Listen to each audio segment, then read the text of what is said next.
now our favorite movie dads. And at the top of the list is actually a woman. Or is it? Doubtfire, dear. Yes, this is Daniel Hillard, the role played by Robin Williams in Mrs. Doubtfire from 1993.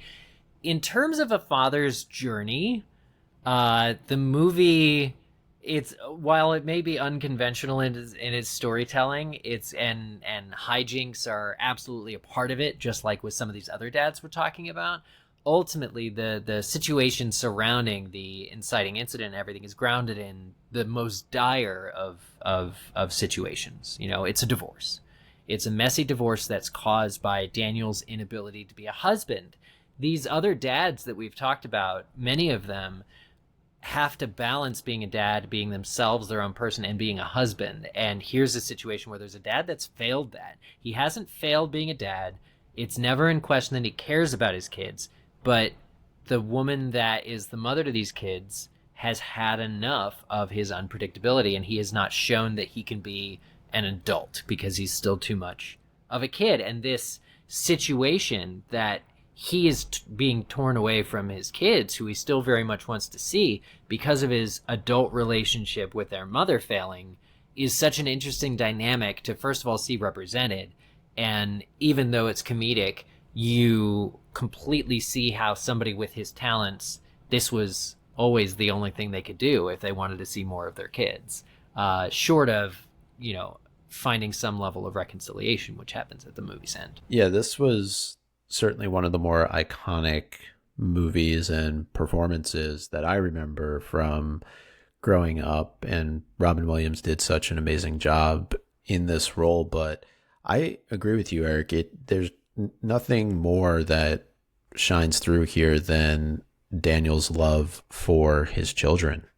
He did this in an unconventional way, but he did it because he cared about those three kids and he wanted to spend time with them. And despite the fact that the relationship between him and Miranda was fractured and probably beyond repair, he still very much wanted to be with his kids. And I think, and this is probably a whole other episode on Mrs. Doubtfire, but Miranda really chose to look at Daniel's behavior in their relationship and project that onto the fact that he wasn't a good father, when in fact he definitely was.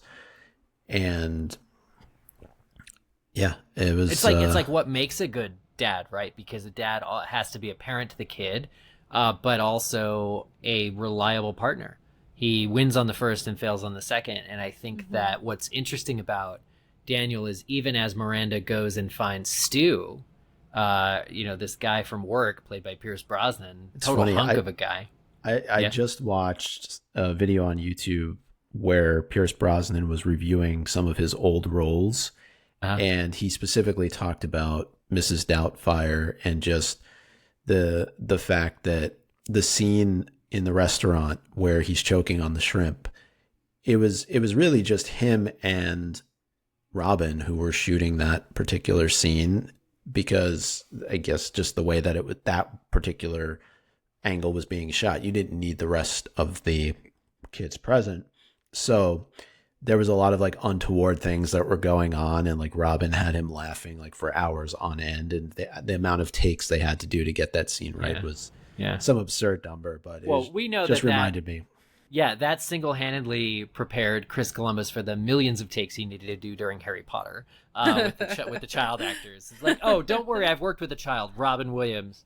I love that story, Micah. You got to send me that video. But the thing about the whole Stu and Miranda is that it forces Daniel to either step up, right, to try and win her back based on merit, or win her back through trickery and further childish behavior, which is what he mostly ends up doing. You know, he tries to sabotage this Stu and Miranda relationship. So it's like, you see this guy who on the one hand is dealing with this, all these adult problems, and he needs to in some ways become an adult to face them.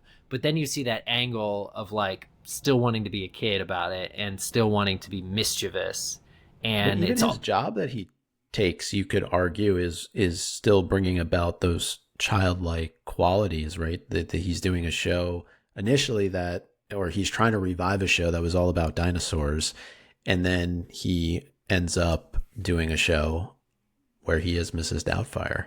Yeah, and it's like maybe there's room for a hybrid, like, and in the end, watching the parents not get back together, but come away from the experience knowing a little bit more about each other feels true to life. So a lot of credit to a dad who tries very hard, and even in his lack of complete success, is nevertheless able to articulate his emotions and sort of confront his own failings as an adult, a partner, and a dad. Pam, as our San Francisco correspondent, do you have any thoughts on? Let's go over to Pam for the San Francisco. Yeah. I think that you guys both hit the nail on the head with this movie, but the only thing I'll add is that I think that, like, I think Miranda makes a good point that he's not the she has to be the disciplinarian. It's never fun when one parent always has to be like the fun sucker or the cop. But I think in even though he does the whole Mrs. Doubtfire thing just so he can spend time with his kids, which who can fault a parent for wanting to be with his children?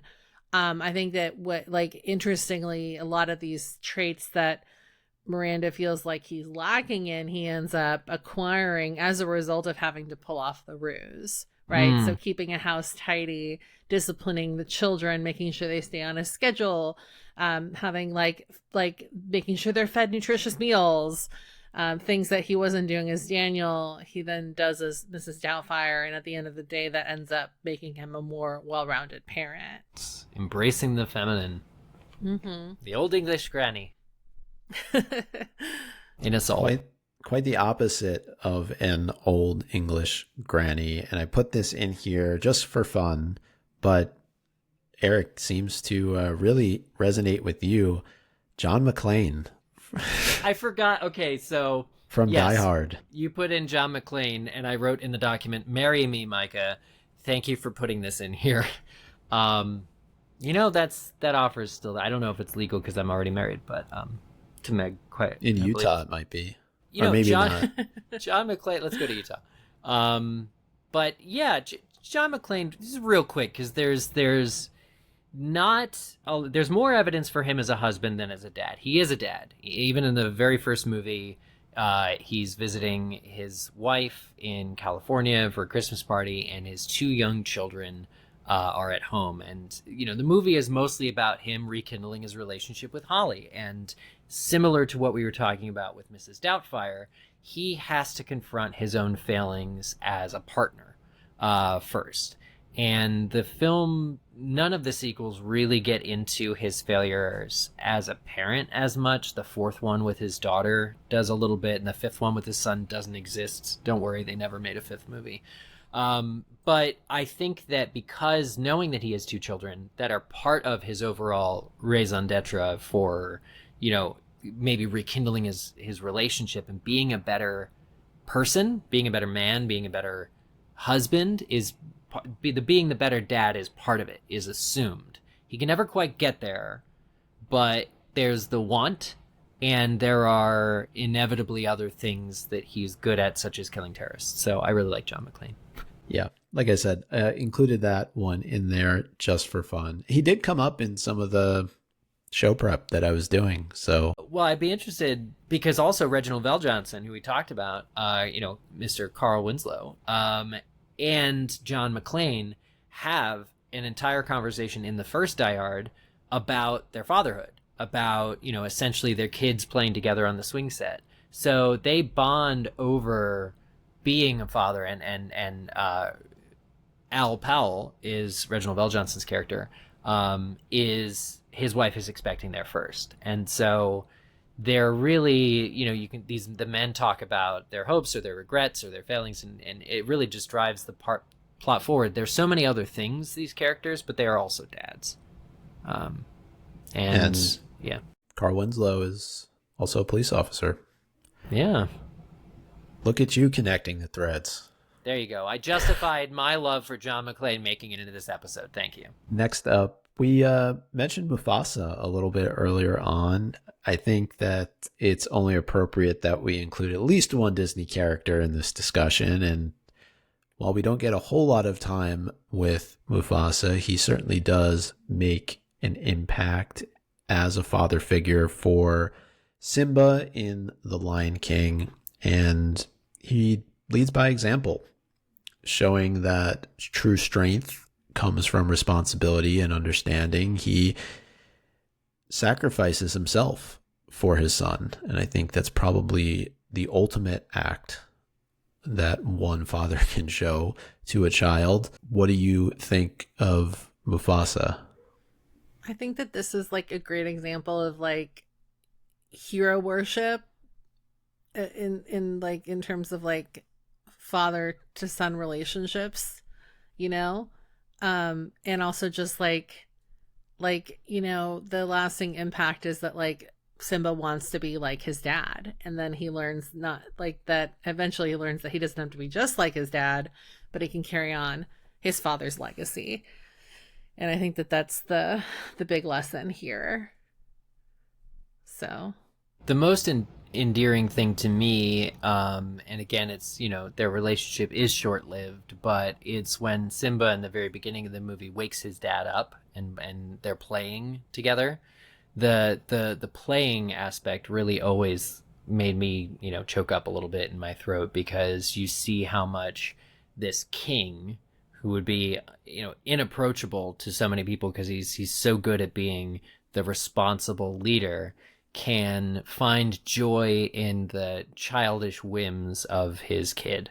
When they play together, it really, I tear up every time. That's such a great point. I'd forgotten about that. And also made me think about, too, what Scar ultimately ends up doing and how there's, you know, that kind of family dynamic in this movie where you have this power struggle, right? And it's almost likening back to not something that you would see at some of the other shows or movies that we've been talking about with these iconic father figures. It's more of like a Game of Thrones type of story, right? Where the uncle wants the throne and will do what's necessary in order to obtain it, even if that's killing his own brother. And nephew. Right? Simba was supposed to be part of that. Actively to not only scorn your brother, but your brother's progeny as well, and forsake the family line. Damn, Disney's dark. Well, that's Hamlet, isn't it? Is it Hamlet, or is it some? The Lion King is based off of one of the Shakespeare things. Othello, maybe. Maybe Othello. Anyway, No. It's a quick Google. We could look it up. But the, you know, role of Scar, played by Jeremy Irons, who also played the villain in Die Hard 3. Just taking it back to John McClane. And there's a familial connection. Don't want to spoil Die Hard 3 for anyone who hasn't seen it, because it's worth watching. You're correct. Hamlet. There we go. So I also think of Scar, you know, as like Mufasa is the quintessential, like, altruistic, benevolent leader. Everyone in the Pride had abundance and plenty. And that was due to not only knowing what he was doing, but having that care for his constituents. Meanwhile, Scar appoints the hyenas, doesn't, you know, necessarily get involved with the day-to-day, rules with fear. And we see that in a very short amount of time, the Pride lands are completely depleted and everything's very dog-eat-dog and violent, reflecting Scar's inner self. So I think that really the presence of Scar in the first Lion King movie shows how broken or how wholesome Mufasa is in comparison. And like Mufasa looks better for how well all these existential things, like how well the country or whatever, the Pride, was run, versus when Scar's in charge. Like Mufasa looks better for it. And it also helps that he's voiced by James Earl Jones, right? Yeah. I think that just adds a cool factor to him. And I think without that, I'm not sure he would be on this list. No. I wonder what other Disney dad we'd do instead. Marlin from the Little from The Little Mermaid, For- from Finding Nemo. That's a Yeah. good one. That's a really good Yeah. one. Yeah. Well, we do have just a couple more movie dads to talk about here, and I'm gonna, Eric, toss this one over to you. Nick Parker from The Parent Trap. I mentioned it earlier, man needs his own theme song, but portrayed by Dennis Quaid in the 1998 version of the film, directed by Nancy Meyers, Nick Parker is the movie dad I always wanted as my dad. There's something about him that is thoughtful. He wants to be involved in his kid's life, and yet he also pursues, his own sort of thing, only to find out that maybe he didn't have the right idea. He adjusts, and all is well. I think that he's just a cool dad who seems to be involved enough and interested enough in his kid's life that he probably did very well. There's just the small matter of the fact that he and his wife both agreed to split up their twin daughters when they were infants and never see each other again. But if you can look past that flaw, and he's quickly found out, eventually found out, seeing how he sort of grapples with the weight of, he and his wife grapple with the weight of their choices, and come to like a new understanding, is really satisfying. So there's a lot of parenting going on in The Parent Trap, and I really approve of it. Also, he picks his daughters over Meredith Blake. She makes it really easy. Yeah, but, yes. but it's important because it is important. Not all men might not do that. So can I tell you, kind of candidly, that I didn't feel that my father made that same choice when put in that situation. So it's something very personal for me. Later, if you want. Yeah. No, I mean, and I don't know. I have an absent dad, so yeah, I feel you. I think that there was something that very clearly I'm finding out through doing this podcast, like therapy, right? I feel like, the character was obviously very personal for me. And he was just easygoing, easy to laugh, cool dad. But I think that's like that's why it's important, because a lot of times when you're young, you don't understand why things feel wrong. But if you have good touchstones, at least you know that like it's wrong, or you shouldn't blame yourself for something that is out of your control. Especially when it comes to like parents, because real parents are flawed. And like obviously a lot of these pop culture parents, like they're especially when you look at like earlier examples, like they messed up, but they're also like the pinnacle of what it means to be a good parent. And it's easy when you have rewrites to do that. But it can also be helpful in terms of showing you good examples of parenting that probably is also like based off of real people. And so that should give you hope for, the inspiration has to be coming from somewhere. Yeah. So Clark Griswold is going to bring us home here. Best known for National Lampoon Vacation movies, portrayed by Chevy Chase. And Clark, talk about a family man. He puts his family at the center of everything that he does, whether it's trying to plan that perfect family vacation to Wally World or an unforgettable Christmas. His heart's really always in the right place, and he wants to create these lasting memories and meaningful traditions. And he's the dad who kids roll his eyes at, and they did like, what is dad up to now type of situation. But we have this really great photo here of Clark from Christmas Vacation, and it's when he's trying to plug in the lights, and you can just see like his eyes wide, and it was just an iconic moment. But he really wanted to try and do what was best for his family. And in this moment, he wanted the house to be full of Christmas lights, and just wasn't working for him. Yeah. But see, this is the kind of stuff that like when you're young, you're like, oh, Dad, so embarrassing. And then you get older and you're like, man, like dad really tried his best to create some good memories, to your point, you know.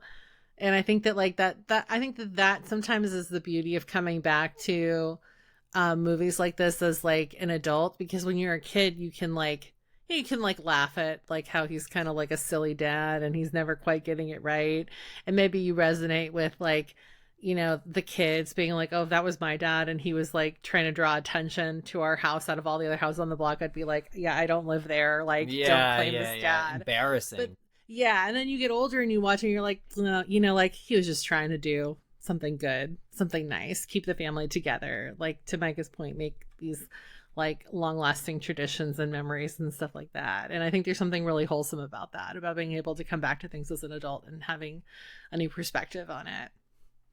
I agree it's wholesome, and I know like for a point of the comedy is to have so many things go wrong on the way to Wally World, or as they're touring Europe or going to Vegas, or you know, at home for Christmas, these things that go wrong. Nevertheless, in Clark Griswold, and this is I think maybe the best character study of him is in Christmas Vacation, because it's all in one central location, it's easy to get it, but he's doing what society said dad should do. He is supposed to host, you know, there's this passing of the torch with his dad who's there. There's the dealing with the in-laws and all the tensions, being expected to mediate. There's the personal success of his career, or right. the lack thereof. You know, Not there's getting this the Christmas bonus. yeah, he's and then putting in a pool right with it. So and yet there's these offshoots, you know, there's this lady at the lingerie counter at the Macy's downtown in Chicago that he nevertheless is infatuated with, who, you know, may appear in a stray errant fantasy somewhere. He's a warm-blooded American male that is trying his best, that is, I think, a product of or just an everyman who is thrust into the same kind of cultural norms and expectations that a whole generation of dads found themselves in. I think it's a commentary on that as much as anything else. Yeah, I'd agree with that. But God, there's so many good lines. Just the wry sense of humor is really satisfying.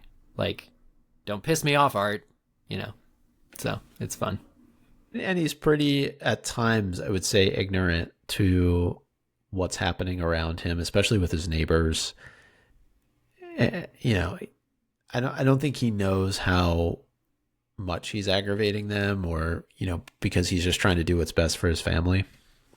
Yeah, there's a blindness, there's a short-sightedness maybe that could hinder him from time to time. It's just very human. Comes off as being very human. I think it teaches us an important lesson about dads, which is, a failure can be a lesson. Failure can be instructive. And there are times where, you know, since I mentioned earlier a failing that I believe my father to have had, I think he's much the wiser for having had that. And my dad and I are in a great place now. We were able to talk about some of the earlier failings and get to a place of a better understanding, to the point where, looking back, I have less resentment, because I could say that he was a human person that was, you know, maybe doing the best in the best way he could. And if we can say that about characters, both fictional and fake, that were doing the best with what we had, then, and if we can honestly say that, then I think that is a measure of how we're all on the same human journey. And there's a lot of empathy to be had in that kind of a conversation, I think. For sure. Pam, you had one honorable mention here. Yeah, I wanted to give a quick shout out to Jack Pearson from This Is Us, who's played by Milo Ventimiglia, specifically because he's like a modern classic dad. I think that as more time goes on and we get further and further away from this, when this series aired, you're going to start seeing Jack Pearson on some of these like most memorable like pop culture dad lists. There is like some hero worship that happens in relation to Jack Pearson on the show, and it's really because like, and this is like a spoiler, but not really, because you find out really quick that he's dead. And so he dies when the kids are young, and so like they have this like idealized view of like the way he was as a dad with them. And even though he has flaws, like still a very good dad, loves his family, always shows up, and you can really see the lasting legacy in the way that the show writes how all of these characters carry like the lessons and the parenting and the legacy of Jack over the course of their adult lives too, like after his passing. So yeah, I just think that this is like, he's just a great like modern classic dad, and I think that he'll be more appreciated as time goes on, probably up there with some of these other figures that loom large in pop culture. I love that as a recommendation. It was loosely on my radar, and I know how much people care for him as a dad. It's a good show. It's like, it's a tearjerker, unless you're like kind of a psycho like me. I think it took me like 3 seasons in to start crying, and then I felt like really weird about it. So not so much now when people are like talking about actively crying every week, but there was like a large stint there where I was like, what's wrong with me? Everybody's talking about bawling their eyes out during This Is Us, and I'm just over here like, okay. It'll come. Yeah. I do really like that addition, because most of the TV dads that we spoke about, and the movie dads for that matter, are probably 80s, 90s versus having a more contemporary example. So thank you for doing that. I know, were you going to say something, Eric? I think we mentioned too that dads are getting worse on TV because Mad Men and Breaking Bad are all like the new 2000s failure dads kind of, shows. It's rewarding to know that there are good examples of good dads. That there are some more modern examples in listener feedback, which we asked you all to weigh in on Instagram. It's a good incentive for you all to follow us on Instagram, because every once in a while we do want to hear you all weigh in on the main show. And so the best way to do that is to keep track of our stories and our posts, because we'll sometimes ask you all questions that we want to get your answers for here on air. So yeah, I can run through these really quick, and if y'all have anything you want to say, just feel free to stop me. Yeah. So Michaela Bayless says Arthur Weasley. Oh, well, let me back up a little bit. So we just asked you all to tell us who your favorite TV movie dads were and why. And so that was the basic question. So first up here, we have an answer from Michaela Bayless, who says Arthur Weasley. I love how much he cares about his kids and lets them be who they are. Wincy the Pooh. True. Oh, go on. Yeah, we have a whole podcast dedicated to. Yeah, it's true. It's true. Timing. We gotta come on. Let's move through these, Pam. Yeah, right. though Arthur Weasley, give me a break. We didn't hear who the new Arthur Weasley is going to be today, despite learning who the new Molly Weasley is. Thought that was kind of interesting. Maybe it'll be Mark Williams. Catch again. up on news. But yeah, there was 9 new cast announced today. I Pam? saw the grid. I just didn't look into who is the who? actors. Yeah, exactly. They're all too good looking to be playing their respective. I saw the Dursleys. I was like, are you sure about that? Anyway. Yeah. Wrong podcast. Wincy the Pooh says Carl Winslow from Family Matters. There's no vote for Carl. Camzy13 says Luke Danes for Rory on Gilmore Girls. He's chosen family, cares for her, and cried at her graduation sob. And I will also add that he moved out, then moved in, then moved out, then moved back in the mattress at her Yale dorm. So that alone is love. like, yeah. Techno Map Josette says Mr. Kim from Kim's Convenience. He was super real and also caring for the fam. Kim's Convenience is a show that's been on my Netflix list for forever, and I only hear good things about it. I don't know if you all Who's have not on my seen radar it. at all. It's a sitcom, and it takes place in a convenience store. It's also, I think it's like almost a predominantly Korean cast, if I remember correctly. So good representation, but I hear it's fantastic. Gabby SM11 says throwback, but Sandy Cohen from the OC and Coulson from Agents of S.H.I.E.L.D. honorary dad. Also Schmidt from New Girl. We get to see him evolve over the years into a great dad in the last season.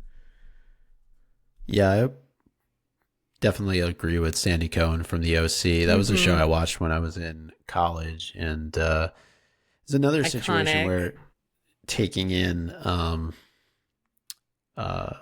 a son, yeah, otherwise didn't have to, and I'm forgetting the character names right now, but Ryan. Ryan.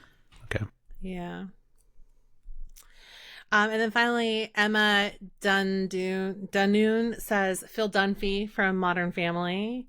And then also this, I love this one because it's kind of out of the box. I wouldn't have ever thought of this, but this was a good point. Emma also says Rick Grimes, a leader who above all else fought for his kids and never stopped fighting. So Rick Grimes from The Walking Dead. That's a fun one. I remember thinking that Rick Grimes was good in his role as the dad. Mm-hmm. Thanks, Pam, for making that post and compiling all the listener feedback. I'm sure that there are plenty of TV and movie dads that we have left off this list. So please feel free to let us know, whether in the comments of this video or on social media or via email. And don't worry, I'll tell you how to do that in just a minute. But want to say thanks to both of you for having a little bit of fun here tonight, talking about some of the iconic TV and movie dads. And of course, thanks to our listeners as well for joining us for this episode. We appreciate your support of the show. Be sure that you are following us in your favorite podcast app and to leave us a review. And in terms of getting in touch with us, where you can send us your TV and movie dads, you can follow us on social media. We are at What the Hype Podcast on TikTok, YouTube, Twitch, and Instagram, and at What the Hype Show on X. Our website is whatthehypepodcast.com. And if you want to email us about anything, you can do that at whatthehypepodcast@gmail.com. Finally, does a friend or family member need a good pop culture podcast in their life? Share this episode with them and tell them we're walking through every aspect of pop culture each and every week. So that is the hype on TV and movie dads. Next week, it's Wednesday. Right, Pam? It is, literally and figuratively, because we'll probably be recording on a Wednesday as per usual. But we are also going to be talking about Netflix's Wednesday ahead of the season 2 premiere. Part 1 drops early August. And so we think this is a great time to serve up one of our classic primer episodes. So we're going to be talking all about Netflix's Wednesday. There's been a little bit of news that has come out since then as well, and we have been covering it off and on over the course of the last month or so, because there's been some Wednesday season 2 news that has dropped since summer started. So yeah, this should be a really fun episode, and I know quite a few of us are excited for this show to come back, so it'll be fun to look back on season 1 and look ahead to what we can expect for season 2, and we hope you all will join us for that if you're also excited for Wednesday to drop on Netflix later on this summer. What timing. But yes, as you said, Pam, I believe the first 6 minutes of the first episode are available for people to check out. We get some answers to a few of the questions we had in that little teaser that we got a few weeks ago. But thanks everybody again for listening. I'm Micah. I'm Eric. And I'm Pamela. Bye everyone, and Bye. happy Father's Day to everyone who celebrates. Thank you. Great job.